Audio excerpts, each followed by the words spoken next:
नमस्कार, आपण पाहताय लोकराज्य न्यूज 24। पाहुयात महत्त्वाची बातमी। शहरात अंमली पदार्थाचा विळखा दिवसेंदिवस वाढत चाललाय। अंमली पदार्थ विरोधी कायद्याअंतर्गत नोंद झालेल्या गुन्ह्याची संख्या, अटक आरोपी आणि जप्त केलेल्या अंमली पदार्थाची किंमत यामधील मागील 5 वर्षात मोठी वाढ झाली आहे।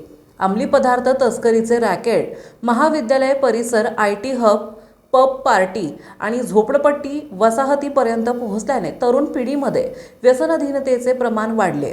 पुणे पोलिसांनी यापूर्वी विश्रांतवाडीपासून कुरकुम दिल्लीपर्यंत छापेमारी करून आंतरराष्ट्रीय अंमली पदार्थ रॅकेटचा पर्दाफाश केला होता। पुन्हा त्याच धर्तीवर धडक कारवाई करण्याची गरज आहे। विद्यार्थी, आयटी कर्मचारी आणि तरुणांची मोठी लोकसंख्या असलेले शहर अंमली पदार्थ हब होण्याचा धोका आहे। अंमली पदार्थ तस्करांकडून युवा पिढीला लक्ष केले जात आहे। महाविद्यालयीन परिसर, विश्रांतवाडी, कोंढवा, हडपसर, वाकड, हिंजवडी, खराडी, कोरेगाव पार्क, विमाननगर परिसरात अंमली पदार्थाचे जाळे पसरले आहे। विशेष म्हणजे पारंपरिक गांजा, चरसपेक्षा synthetic drugs, MD, party drugs आणि ऑनलाईन माध्यमातून होणारी विक्री वाढत आहे।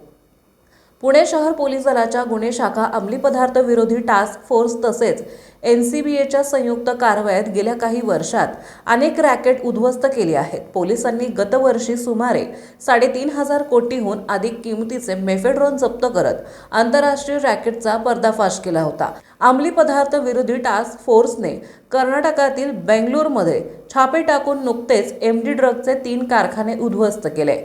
तरीही हायड्रोपोनिक गांजा, मेफेड्रोनची विक्री होत असल्याचं दिसून येत आहे। तज्ज्ञ आणि सामाजिक कार्यकर्त्यांच्या मते केवळ पोलीस कारवाई पुरेशी ठरणार नाही। महाविद्यालयीन स्तरावर जनजागृती, पालक आणि शिक्षकांचा सक्रिय सहभाग, पुनर्वसन केंद्राची क्षमता वाढवणे आणि सायबर गुन्ह्यावर करडी नजर ठेवणे या उपाययोजनांची गरज आहे।